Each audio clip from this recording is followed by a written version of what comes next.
এই মেয়েটি কাউকে না জানিয়ে প্রবাস থেকে দেশে ফিরেই নিজের স্বামীর পরকীয়ার কথা দারোয়ানের কাছে শুনতে পায়। অতঃপর ছদ্মবেশে নিজের স্বামীকে কিভাবে ধরলো তা দেখতে সম্পূর্ণ ভিডিওতে চোখ রাখুন। কে আমি? তবে দেখ কে আমি। এই তুমি? কি হলো? আরে রাখো। এক তালাক, দুই তালাক, তিন তালাক। আরে ম্যাডাম মনে হচ্ছে। ম্যাডাম কাউকে না জানিয়ে বিদেশ থেকে চলে আসলো। এখন কি হবে? স্যারও তো মনে হয় জানে না এই বিষয়। এখন কি করি? না স্যারকে যেভাবে হোক জানাতে হবে, কারণ স্যার তো সকালবেলা একটা মেয়ে নিয়ে বাসায় ঢুকছে, এখন পর্যন্ত বের হয়নি। যদি এই অবস্থায় স্যার দেখে। এই নেন আপনার ভাড়াটা। আচ্ছা ঠিক আছে। আচ্ছা আসেন। আরে ম্যাডাম, আপনি হঠাৎ করে বিদেশ থেকে চলে আসলেন? হ্যাঁ, তোমাকে স্যারকে না জানিয়ে আসছি, সারপ্রাইজ দেবো তো এই জন্য। তাই নাকি? স্যার জানে না? না না, তোমার স্যার জানে না। আচ্ছা ম্যাডাম, আসেন আমি নিয়ে যাচ্ছি। আচ্ছা আসেন ম্যাডাম, একটু দাঁড়ান।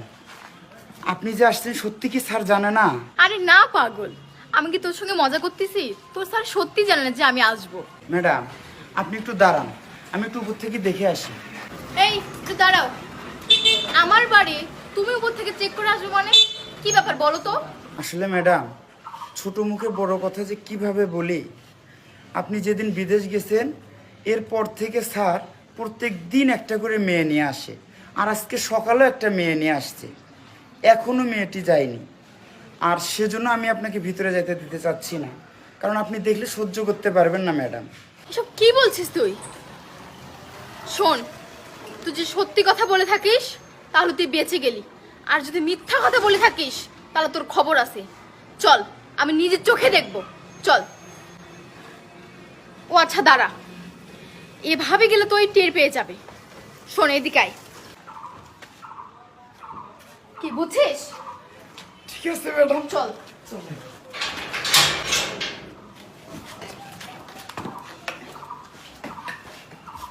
চলুন আমরা বিয়ে করে ফেলি। আরে না, এত তাড়াতাড়ি কিসের বিয়ে? আমরা তো এখন খুব ভালো আছি, এখন মজা করতেছি, আমি তোমার কাছে ডেইলি আসতেছি, এটা ভালো না? আর তাছাড়া তোমার তো বউ আছে। এই তো দিলাম মুখটা নষ্ট করি। আরে বউ আছে তাতে কি? বউ তো বউয়ের জায়গায়, আর ও তো থাকে বিদেশে। না জানিও বিদেশে কার কার সাথে কি কি করতেছে। আর ওই আসলেই কি আমি ওকে নেব? ওই যে মাস মাস মোটা অঙ্কে টাকা পাঠাচ্ছে, আর তোমার সঙ্গে আমি মস্তি করতেছি। আর শোনো, তুমি না এই রোমান্টিক সময় কখনো আর বউয়ের কথা বলবো না। আচ্ছা ঠিক আছে, বুঝছো? বলবো না। স্যার কি আসছে?